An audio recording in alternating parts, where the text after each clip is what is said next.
Welcome to Eye for Iran. For the first time since the Iran-Iraq War, the Islamic Republic has activated its National Defense Council. Does that signal wartime strategy or desperation? Is Tehran preparing for the next phase of conflict? And how does the Trump administration view the council?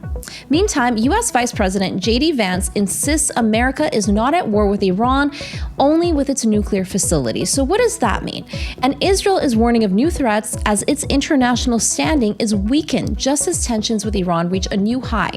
Joining me today is Len Khodorkovsky. He served in the U.S. State Department under President Trump, working closely with the Special Representative for Iran during Trump's first administration. He helped craft Washington's messaging during the height of the maximum pressure campaign. Today on Eye for Iran, we ask, is the Islamic Republic bluffing, or are we looking at the opening moves of the next Middle East war? I'm sure the regime thinks it's a wartime strategy, but at the end of the day, it's a fig leaf. And also, what does U.S. messaging look like right now with Iran? I'm Negar Moshahedi, and this is Eye for Iran.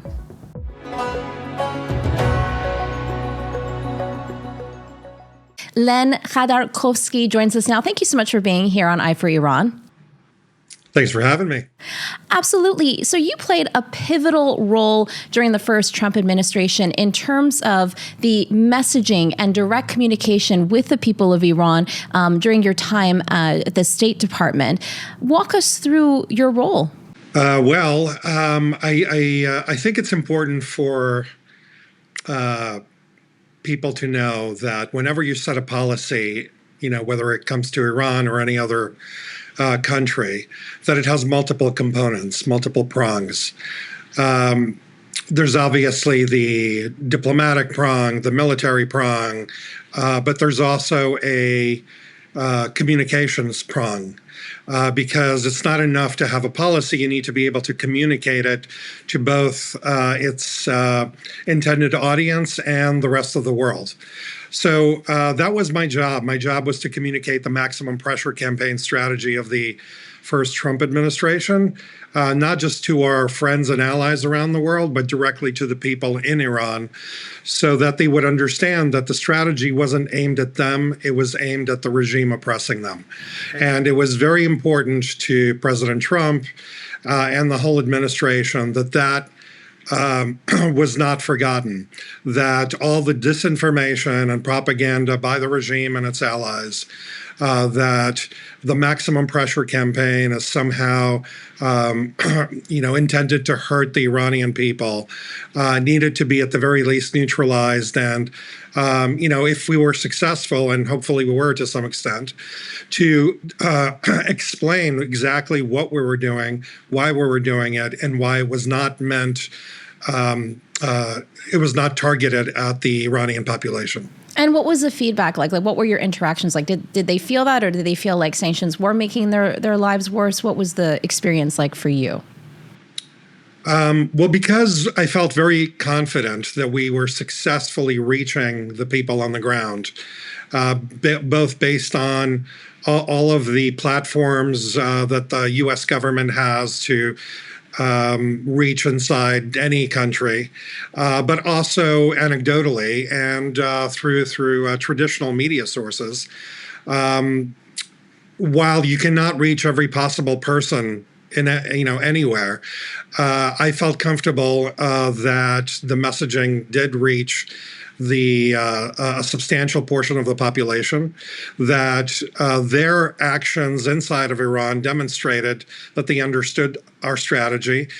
You've seen their reaction played over and over again in recent conflicts where the regime tried to position actions against the regime as if they're actions against the Iranian quote-unquote nation.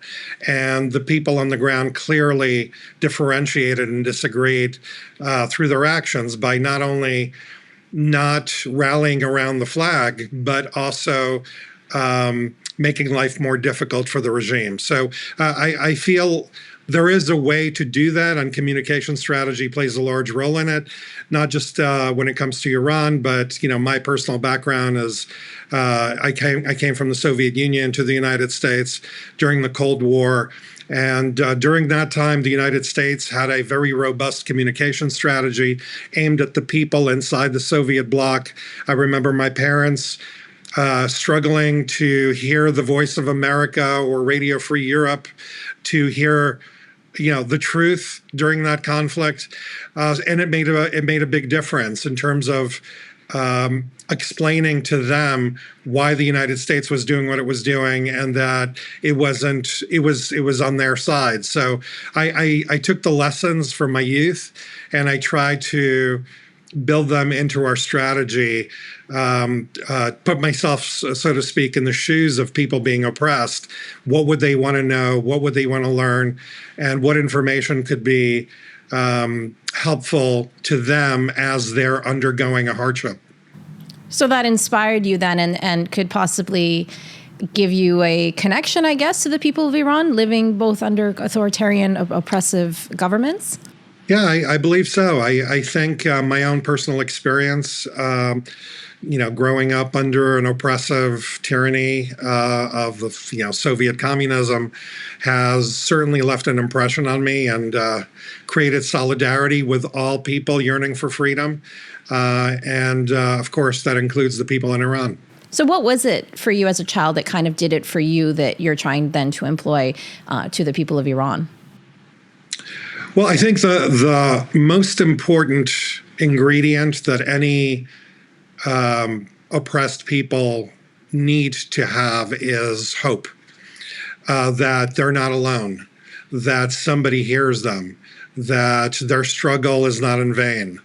And regardless of whether the United States or anybody else is willing to do anything beyond just communicating those things, that in and of itself is an extremely important support for people who are struggling. I'll take it into personal relationships. It's the same idea. When your friend is feeling pain or hurt, it's important for that person to know they're not alone, and that goes a long way, especially when the United States, the beacon of freedom in the world. To me, United States is synonymous with freedom.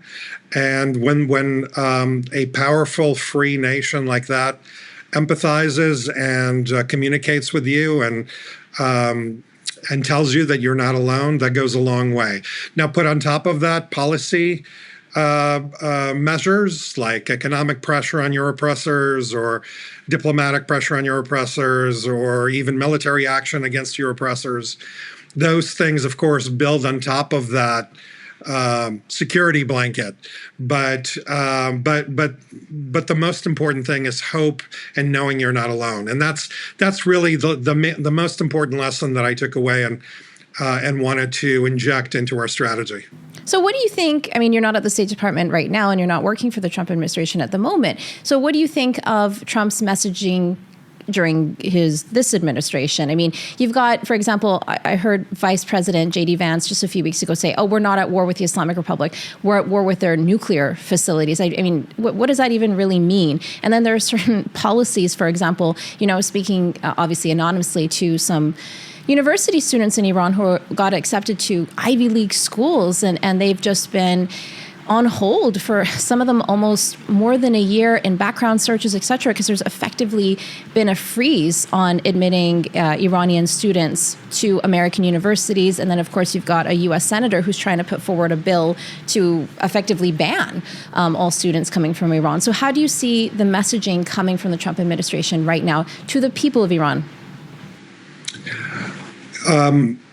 Look, I instead of trying to explain something that I'm not privy to, because I'm not in the room making those decisions, I'm going to try and explain America's perspective. So the perspective of the United States is we are in a contest around the world with authoritarian regimes, including Iran, that are that have its goal in displacing the United States and undermining the interests of the United States. Unfortunately, Iran is one of the top three, I would say: China, Russia, Iran. And the United States policymakers have to take that into consideration when they make their policy. Now, practically speaking, in terms of students, I would say that nothing is permanent. There is no permanent policy, whether it comes to students or sanctions or anything like that. The policy is aimed to achieve a specific objective. Now, as far as the American population goes, when you hear things like, threats from the Iranian regime, when you see assassination attempts on the president from the Iranian regime, when you're seeing regularly that foreign entities are stealing our intellectual property and sensitive research, and are embedded in universities. Not to say these are Iranian students that are doing that, but there are certainly enough cases where PhD students from those countries have been discovered to try and undermine our interests. So when it comes to that, unfortunately, a policy can't be made on a case-by-case basis. It has to be made, in many ways through, broad strokes of, laws or regulations. And that's the case, I think, when it comes to this. Beyond that, I think Iranian government has been implicated in the turmoil on college campuses as well, certainly since October 7th, but much longer than that. So when the administration is paying attention to those kinds of signals, it's you can't expect it to use a scalpel necessarily when it comes to this policy. And so sometimes it's going to end up being a sledgehammer. And, unfortunately, bad apples tend to spoil it for everybody. And in this case, that's what's happening. As far as the focus of the policy of this administration on the regime in general, I think the president has stated himself his primary focus is to alleviate the nuclear threat from the regime. He's always said that. He said that in the first administration. He said that now. The difference is he actually has acted beyond the economic pressure on the regime in the second administration, to the extent where he took military action to address his primary concern. Now, that means that the president is not necessarily going to be a builder of a democracy in Iran. He or his administration are not interested in being in rebuilding the Iran of the past to bring back its rich heritage. Well, that's an interesting point, because would that not, in terms of your expertise of messaging, would that not potentially risk alienating the people of Iran? Because at the end of the day, they really don't care. Everyday regular Iranians don't care about the nuclear facilities, and that is not related to domestic oppression or repression as well. So what does that do in terms of messaging for the people itself? Well, I think, truth is important to the people. So the people need to be clear where the United States stands. And if I am constructing a strategy in terms of communicating with the people in Iran, it's built on facts. So it's not up to the messaging team in the administration to decide that. It's up to the president and Secretary of State to work together to construct the policy, and for the messaging team to explain that policy to the world, including people in Iran. Now, what I would say, though, is that the president hasn't really deviated from that message since the first administration. He has never said he is for nation building. He's always put his priority on the nuclear threat from the regime, and the entire maximum pressure campaign during the first administration and today is aimed at preventing the regime from threatening the citizens of the United States. That's the American government's primary objective. Now, it's important for the people in Iran to understand that. Of course, the primary objective of the government of Iran should be the welfare of Iranian people. It's not. So in that respect, is the operative. should be, of course. And what the people are seeing is a big disconnect between what it should be and what it is, which is why the regime is in such a precarious situation today and has been for the last, 5 to 10 years on the spiral toward what I believe is its last chapter, because fundamentally, the people in Iran have given up on this Islamic revolutionary regime delivering on its promises and conducting themselves as if they care about the people's welfare. But, we can discuss that more specifically. But in terms of communicating America's policy, what is important is not, is certainly words of clarity.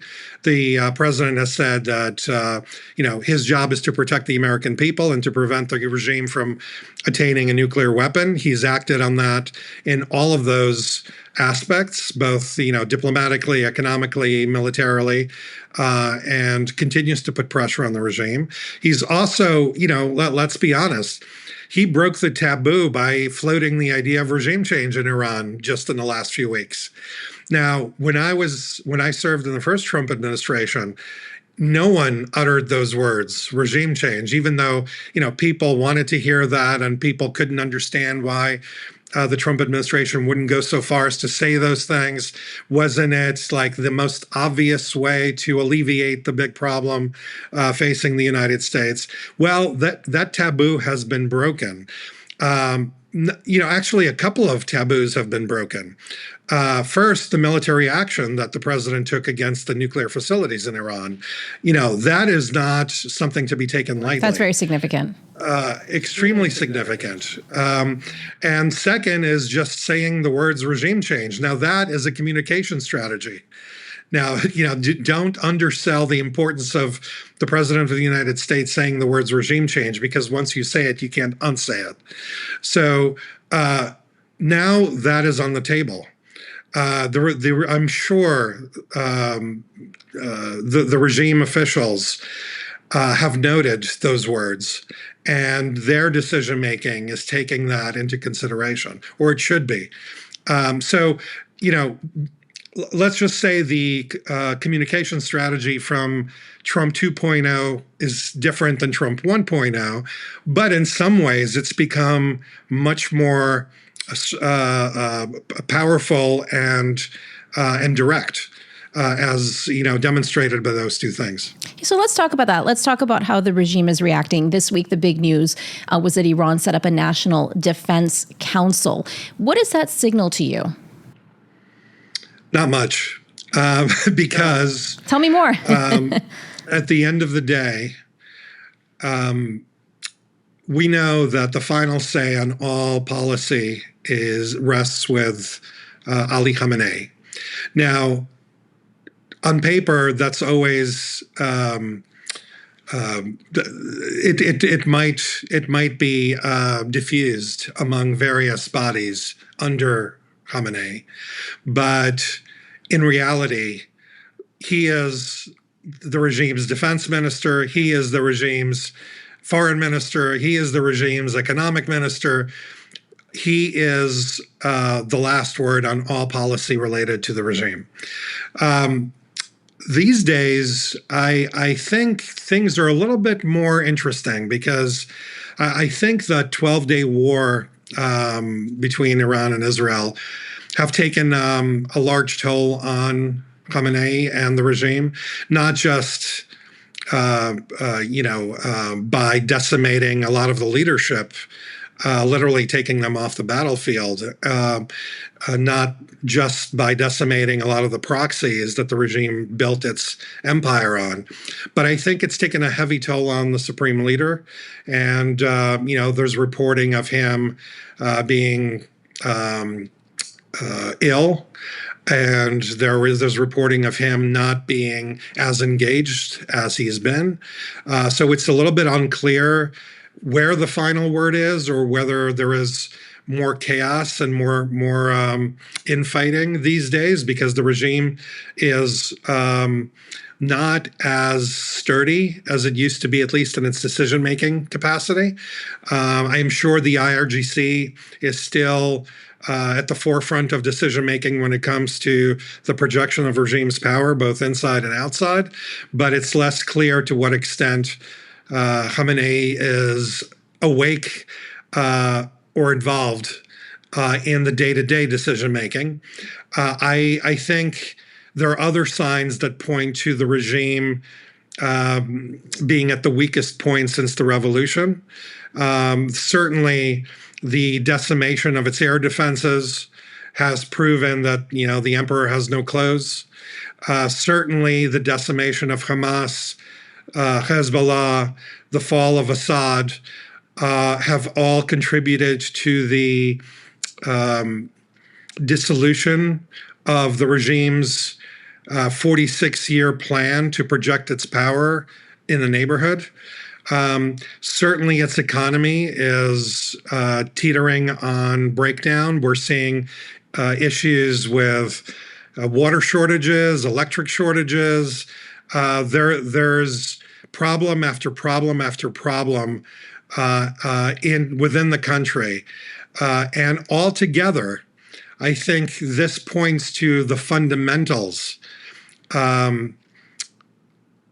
pointing us toward the inevitable collapse.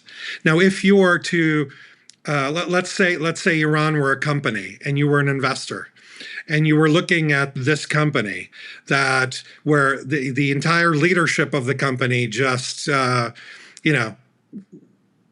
left, whether they wanted to leave or not, they left.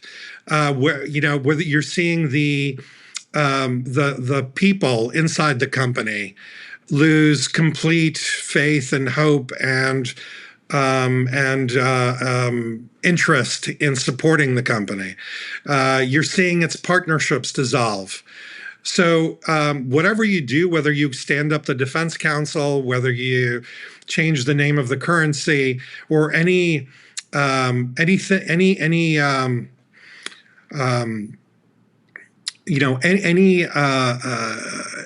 that you try and do to rearrange the deck chairs on the Titanic, the ship is still sinking.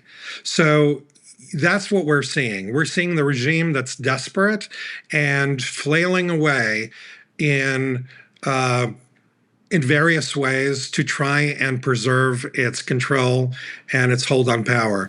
And, if I were analyzing a private company that were falling apart like this, I would say, I'm certainly not investing in it. I would recommend that my clients don't invest in it, or my friends invest in it.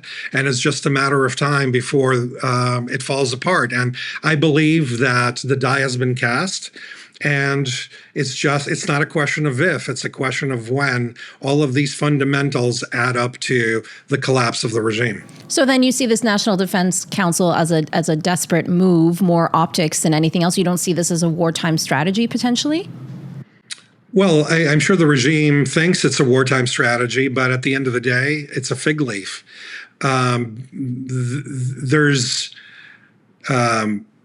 First of all, it signifies that its defense strategy of 46 years has failed. Whatever power, whatever decision-making mechanism existed up until now has utterly failed and has been uncloaked through Israel's actions, through America's actions, to reveal that the regime is more bark than bite. So to that extent, that's not something you can rebuild by creating some bureaucracy that's going to all of a sudden fix all of these things. It's not going to do that. As we said, it'd be beyond a lot of the leadership, both military leadership, political leadership, certainly Ali Khamenei's mental state, are all in question. That is not something a new bureaucracy is going to fix overnight. Even if this body succeeded in living up to all of the hopes of the people who conceived of it, it's going to take time, and that's the time that the regime does not have. So if you're still in U.S. government, and this happened, let's say, during the first Trump administration when you were there, how would you view this National Defense Council? Would you see this as something like just you would ignore it and whatever and move on? Or do you see this as something that's defensive or aggressive? Like, how would this translate then into American policy, if at all? Yeah, I feel confident that we would ignore the optics and we would focus on the substance of, has any substance changed with standing up of this new bureaucracy? Sitting here today, I can say that no substance has been changed, which means our policy should not be altered based on the creation of this new bureaucracy. Therefore, full steam ahead. So this is all part of Iran's messaging too, right? Well, absolutely. But I don't think the people in Iran are putting faith in this new body. Or would buy it, Yeah, I think the only people who are probably, sold on the genius of standing up this new bureaucracy that's meaningless are the people who are now going to be part of it. But I don't think any observers, Iran watchers outside of Iran or inside Iran think that this is a game changer in any way. It's not. It's, as I said, it's pure cosmetic reshuffling of personnel that is meaningless. A facelift, if you will. When it comes to you mentioning, the regime, the Islamic Republic is on its last legs, on the verge of collapse, I have to ask you this, and this is a question that the people of Iran ask me all the time, and I certainly don't have the answer. Why is it then that the government of Iran is able to have such a strong hold still against its own population? Why is it that domestically they are as, oppressive as ever? Regionally, yeah, they've been weakened, but how does that actually impact Iranians in terms of their day-to-day life and for them to see change? Well, they have the guns. So, when you lose the carrots, you have to double down on the sticks. So as the Iranian economy has sputtered, as the regime has mismanaged its natural resources, as that has become clear, your stranglehold on power is less and less in your legitimacy as the representative of the people, and more as an authoritarian mechanism, just desperate to maintain control by any means necessary. That's what's happening now. I think you're over the years, over the decades, there have been recurring protests in Iran, gradually recognizing the reality that this regime is not the solution for Iran's future or the next generation. Today's generation of Iranians is not even connected to the revolution and its promises. So they're much more plugged into the rest of the world than the previous generations have been. They're seeing the neighborhood around them realize their potential. An example being, the Abraham Accords, where their Arab neighbors are taking advantage of the opportunities and the innovation of the neighborhood to lift up their populations, and they're watching their own government both not only not take advantage of those opportunities, but to lose ground on the rest of the neighborhood. And they're asking themselves, why should we be losing all of this ground?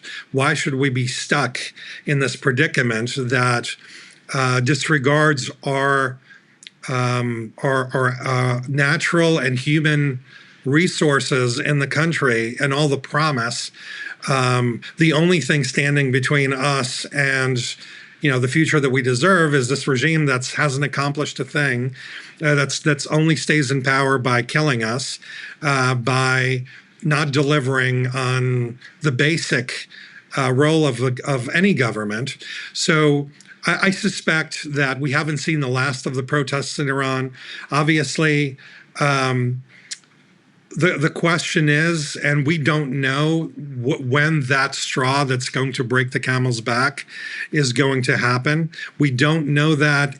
We didn't know that in the case of the Soviet Union, when one day, yeah, that's a great example. It was a threat to the free world, and the next day it didn't exist.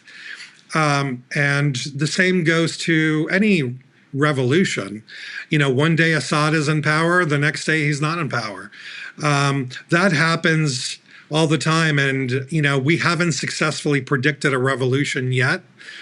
Or a change of regime yet. And I don't think we know when the Iranian people are going to decide that this is the last day. However, I think, as I said, if I am an outside analyst and I'm watching what's happening, that is my conclusion, that even though I don't know the day that the Iranian people decide to take their destiny in their own hands, or the regime simply collapses of its own ineptitude and mismanagement, like, in many ways the Soviet Union did. The weight of its economic mismanagement became so heavy that it collapsed, and largely collapsed without any foreign invasion, there were some cases, like in Romania, where there was some action that was violent, but in many cases it just happened. So I think we should focus less on predicting the exact hour and the day of when the regime is going to go away, and focus on common sense and fundamentals that never fail. And these fundamentals have pointed to this inevitability before, and they're pointing to this inevitability in the case of Iran. And I think any serious people should just do what they can to usher in as peacefully as possible the day when Iran can rejoin the community of nations, when the Iranian people can benefit from all of the treasure that the country possesses, of their own natural talents, and contributes value toward the global economy. And there's a lot to talk about there. There's a lot that Iran has to offer economically. There's a lot that Iran can offer technologically, scientifically. So the upside in investment in a free Iran is enormous. And I suspect that the largest companies in the world will be knocking on the door the second they see that as a realistic possibility. And you mentioned the Abraham Accords. Trump actually on Thursday said that all countries in the Middle East should join the Abraham Accords because of Iran. What did you make of that? Look, the president is an aspirational speaker. I think the idea that all the nations should join in and gain maximum value out of their relationships, I think we all want that. We all want peace. We all want prosperity for our loved ones. And that's the president's natural inclination, that if he could design the world so that there is a deal that benefits the United States and every single country in the world, he would. Now, unfortunately, there are regimes and criminals and malign actors in the world that are not interested in those things, and the Iranian regime is a good example.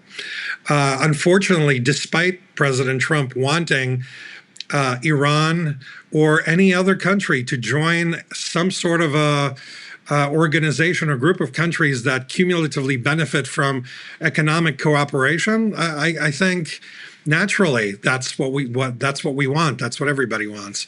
But we live in the real world, and sometimes we have to recognize that. We have to look at Iran not the way we want it to be, but the way it is. And the way it is today is under the oppression of a anti-American, anti-Western, revolutionary, violent entity. And we have to treat that entity as a threat. And that's what the president has reluctantly proven that he's willing to do. Now, when I say reluctantly, I mean, yes, the president would like, as he said in his post, he wants MIGA. He wants to make Iran great again. That means that Iran should fully participate in becoming a great nation again by collaborating both with the United States and our friends and its neighbors in achieving its full potential. However, he's also displayed that he's willing to take specific action to mitigate the threats from the realistic threat of the regime by, for example, taking out Qasem Soleimani when he needed to do that, by taking military action against nuclear facilities of the regime, by, if you remember, in the case of Assad, for example, he fired 59 missiles at his chemical arsenal. He took action to displace ISIS from Syria and Iraq by through military means as well. So he took out al-Baghdadi, if you remember, as well. Yes, of course. Yeah. So this president is a reluctant user of military force, but he would much prefer to resolve things diplomatically when possible. In the case of the regime, so far it has not been possible, which is why the United States policy is what it has been. Now, if there's one thing that we know that's been proven over the last 46 years, is the regime is simply incapable of evolving. Even after the 12-day war, when the door has been opened and Trump has stopped short of tipping the regime over the edge, the regime had a second chance to say, all right, well, we'll learn from this. We no longer have our air defenses. We've lost most of our proxies. Our economy is falling apart. Shouldn't we, at the very least, pretend like we're going to adjust our policy to avoid the pressure that's coming from the United States and its friends, including the Europeans, who are much more prepared to put pressure back on Iran than they were during Trump 1.0. If the regime were truly interested in evolving, it would do something about it. But the words coming out of the regime are, well, so what that the United States damaged our nuclear facility, we'll just rebuild them. So what that our economy is falling apart, we have a resistance economy. Unfortunately, as we saw during the 12-day conflict, neither China nor Russia came to the defense of Iran. So Iran, the regime has no friends. The regime has no internal spine or support. The regime's true believers have been decimated. The regime's partners have been decimated. Now, if you're a logical observer of the situation, I don't know how you can see that and say that there's a long-term view of an entity like this surviving and prospering. I just don't see it, and which is why I'm so bullish on the inevitable collapse of the regime. And the Europeans, you're right, their mood or attitude towards Iran has definitely changed in the last few years. And the snapback mechanisms, the deadline is looming. How would that affect policy in Washington? Well, I think it would support the Washington policy. So instead of the United States and the Europeans or other members of JCPOA being out of sync, we will be in sync. That will only make life for the regime much more difficult. That will make harder for the regime to obtain weapons. That'll make it harder for the regime to obtain loans. That is going to make it more complicated for the regime to function on, in legitimate global markets. It's only going to put more pressure on the regime, and considering what we just discussed, where there isn't much there, that is only going to make life more difficult for the regime. Now, I think while all of that, the pressure that the Europeans will put on the regime is significant in its own way. I think it's ultimately up to the people inside the country to decide whether they've had it, whether this is too much pressure, whether they're no longer willing to suffer the decisions of their oppressors. And I think they're going to have to decide what they want. But as far as the international community is, I think what snapback will signal is the reversion back to the pre-JCPOA days, when the international community viewed the regime as a pariah, without any ifs, ands, or buts. And it will, force the regime into some soul searching. And I am not confident that even facing that isolation, that the regime is going to decide to change its stripes. It's not going to. It can't help itself. Add to that the inevitability of the supreme leader leaving us sooner or later, probably sooner rather than later. That's going to contribute to a lot of chaos inside the country. The decision-making capability inside the country is going to be up for grabs. I think we're looking at a tumultuous period for the regime in a foreseeable future. The question is, when is that day when the regime simply can no longer sustain the pressure, both internal pressure and external pressure. But that pressure is coming. So 2025 could be the year of change. It could be next week. And I really wanted to ask you about Ali Larijani, because he's been making headlines this week. He's, an ultra-conservative hardliner, but he's also known as being a very pragmatic man who is open to diplomacy and etc. He is now the head of Iran's National Security Council, and this Defense Council that we spoke of is just under the Security Council. And he's just today been appointed the representative for Khamenei at that Security Council. And that's very interesting, because you were talking about how Khamenei is not feeling well. We don't ultimately know where the decision-making lies. So how do you view this reshuffle, and what does this say to you, especially the fact that he's now the representative, quote unquote, for Khamenei at the Security Council? Does that mean Khamenei is not able to make his own decisions and he's putting all his trust in this man? I don't think so. I think it's reshuffling the deck chairs, as we say. I think these are desperate actions by the regime to try and preserve any validity or competency. Larijani has been in power before. We know that IRGC is not going to surrender any of its internal control voluntarily. I think if you're just trying to read any cosmetic shuffling of personnel internally as any large sign that the regime is changing its stripes, I think we'd be foolish to do that.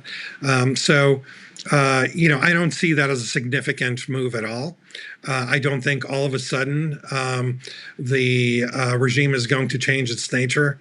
Well, not necessarily change its nature, but does it speak to Khamenei's capabilities or abilities right now? and the power structure within Iran, with Larijani kind of reappearing. Like you said, like he was the head of the Security Council almost 2 decades ago, but he had a falling out with then President Mahmoud Ahmadinejad. Does this mean something in terms of the power structure in Iran? Not necessarily that they're going to change face or suddenly be a different regime, but what does it say of Khamenei himself? I don't think we know yet. What we do know is what we've seen, how we've seen the regime react during the 12-day conflict with Israel, which is they sent their relatives overseas. Many of them, I'm sure, have made plans to escape if they needed to. They have, I'm sure, moved their money in a place where they can have it if the regime collapsed. I don't think the fundamentals have changed with this move or any other move that the regime has taken. The only thing that I think we can learn from this or any other move since the war is that the best hope that the regime internally is willing to project to the outside world is they're willing to cosmetically change masks and reshuffle people in various positions to project some sort of meaningless propaganda to the outside world. But practically speaking, the IRGC is still in power. Whether the supreme leader is, has his full mental capacity or fully healthy, which he is not, the structure of the regime is built on the strength of the IRGC. And to the extent that the IRGC still has control of the apparatus, nothing has changed, and nothing will change. At some point, however, even the most diehard believers of the regime will see that the end is near. And we've seen that play out, in history over and over and over. We've seen that, and certainly when the communist world collapsed in the 80s. We've seen that in Syria, the regime simply collapsed and Assad just went away. There will come a day when the power structure in Iran, IRGC foremost among them, will determine that the day is near when the regime is over, and that's when it will be over.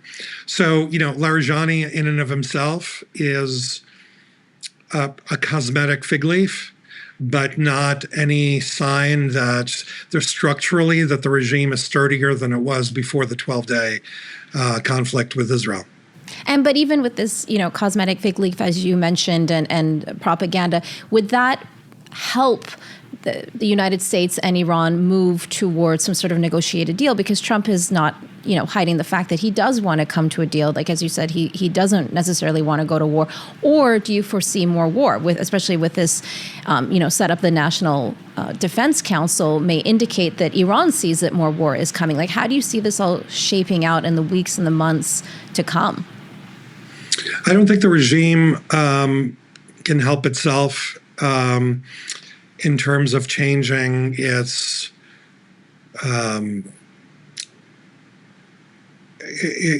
nature. The nature of the regime is, and you've seen it in the words of various regime officials since the conflict, halted, where they're simply unwilling to give up its nuclear program. They're unwilling to. Adolf said on Fox that he wouldn't get rid of enrichment. Yeah, I mean that's simply not in the cards. Now, if all of a sudden the regime is so desperate that for a limited period of time, it plays along and allows, the UN officials to have more access than it has, which it will scrape and claw and delay by any means necessary. That's what it'll only succeed in doing, delay the inevitable, because it cannot be seen as surrendering the one thing that they've been able to use to negotiate with the rest of the world, which is the threat of a nuclear breakout. But at the end of the day, I think we're seeing the international community no longer put its faith in the words of the regime. JCPOA is falling apart and will fall apart.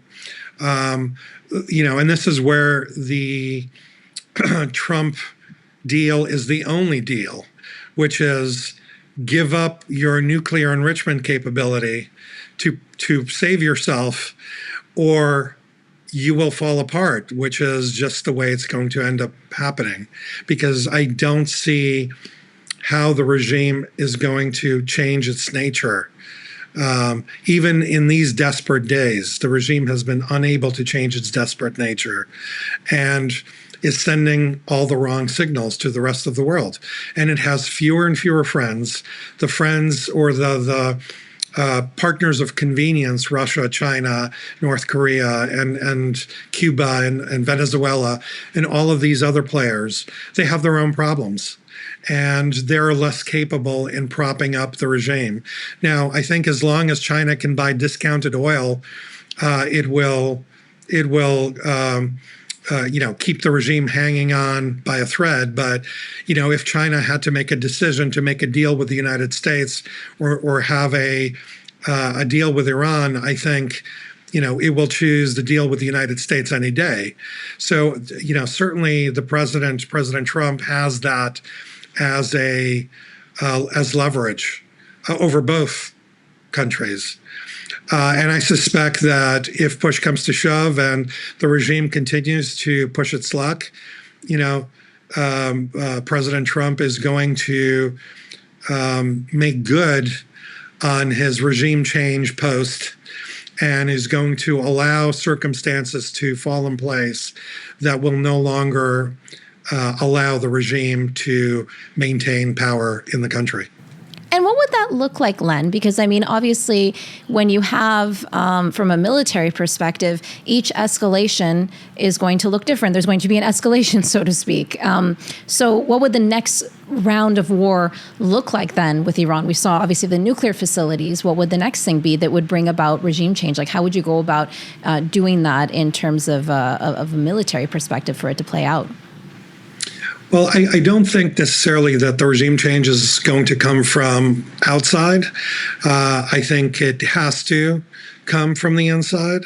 I think no matter how much pressure the outside world puts on any malign regime, only the people themselves can decide to take the risks and bear the hardships of both the process of reinventing the country and going through the transition phase and standing up new rules of governing themselves. No outside entity can do that for the people. Now, I do think that with every day, the people are more and more willing to not only consider those things, but determine that they have no choice but to do those things because the future of their country cannot be invested in the regime of the Islamic Republic. Look, the Crown Prince Reza Pahlavi has sent signals to the people in the country through actually the very recent conference that he held in Germany, where a number of opposition groups sort of rallied around his leadership, have put their differences aside, and have determined that it's time for them to think about the next chapter. They clearly see that their future aligned in life after the regime.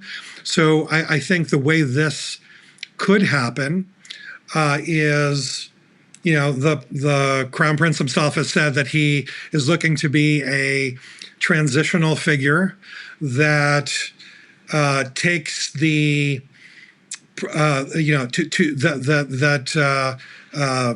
serves as a bridge between where the country is today to where the people decide the country should go going forward. He talked about the three principles of territorial sovereignty, and he talked about the I'm trying to remember the specifics, but he talked about the various basic pillars of collaboration that the people will need to agree on to be able to transition to the next phase of the country. But regardless of what the regime wants or doesn't want, if the people decide that their future lies in a different arrangement and they're ready to no longer cooperate with the regime and work together to determine a compact, a social compact that positions them to collaborate together through another means of governance, whether it's a pure democracy, a republic, or whatever you have it. It's up to the people to decide that. It's up to all the factions on the ground to decide, what Iran looks like the day after. But the truth of the matter is that more and more the signs are there that the disparate opposition groups are putting their differences aside. They're coming together. They're trying to figure out a coherent plan to transition the country from where it is today to where it deserves to be. What that process looks like, is to be determined. I think there's some actually encouraging work that's being done in putting together a plan that scopes out the economic transition, the political transition, the cultural transition, the maintenance of the utilities and making sure things function in a country during the transition.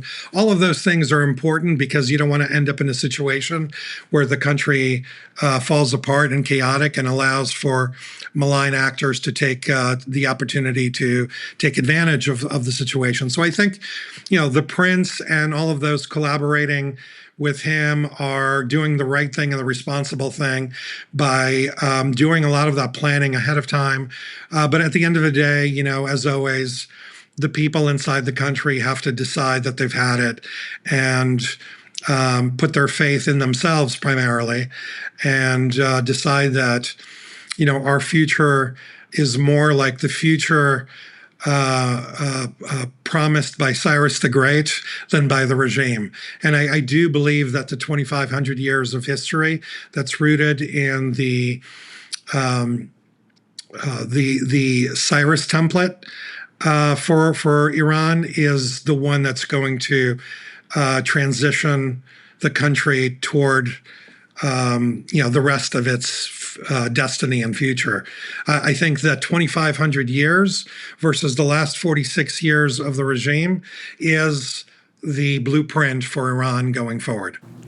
But if the Islamic Republic doesn't surrender, like you said, to this Trump deal, then Trump says that he'll take military action. What would that military action look like? I mean, if he's already decimated a lot of Iran's key nuclear facilities, what would the next round look like in terms of kinetic strategy? Well, I don't know that. Look, I think President Trump views force as the last resort.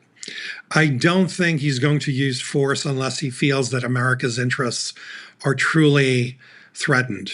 Now, but if they don't surrender, what would he do if they don't come to a deal, like you said, that they're not going to change their nature? Well, he's going to increase pressure. Okay. The maximum pressure is going to become unbearable pressure.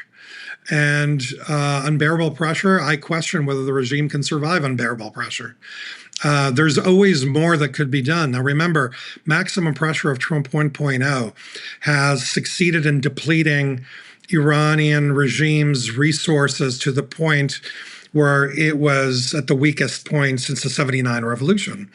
Now, that was done without the cooperation of the European countries or the rest of the world.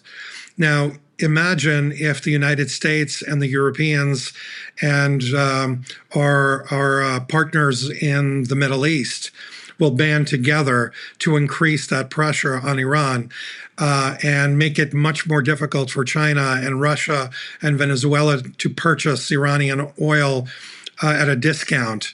You know, what's going to happen then? The regime is not going to have money to pay the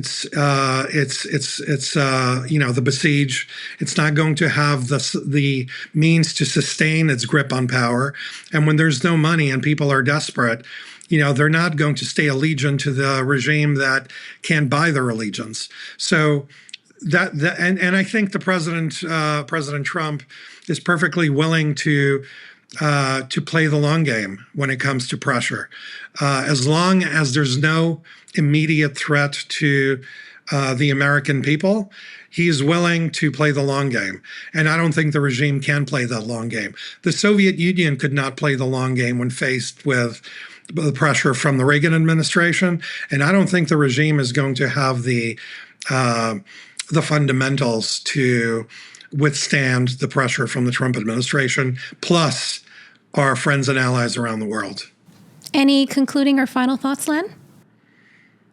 I think the best days for Iran are in front of us. I do think that there's light at the end of the tunnel. And, I don't think the regime is long for this world. And I see the Iranian people regaining their rightful ability to determine their own destiny and join the rest of the world and fulfill the full potential of its own people and become a significant partner and significant beneficiary of being a full-fledged member of the international community. And I suspect the United States and our friends and allies will be right there to make sure that that becomes reality. It's good to end things on a positive note. Thank you so much. That's Len Khodorkovsky joining us today on Eye for Iran. Thanks for having me. You can sign up for our weekly briefing newsletter at iranintl.com/newsletter. We deliver what you need to know with top stories, key analysis, and exclusive reports direct to your inbox. The Eye for Iran podcast series is brought to you by Iran International, your go-to destination for expert Iranian news in both Farsi and English. For more, head to our dedicated English website, iranintl.com/en.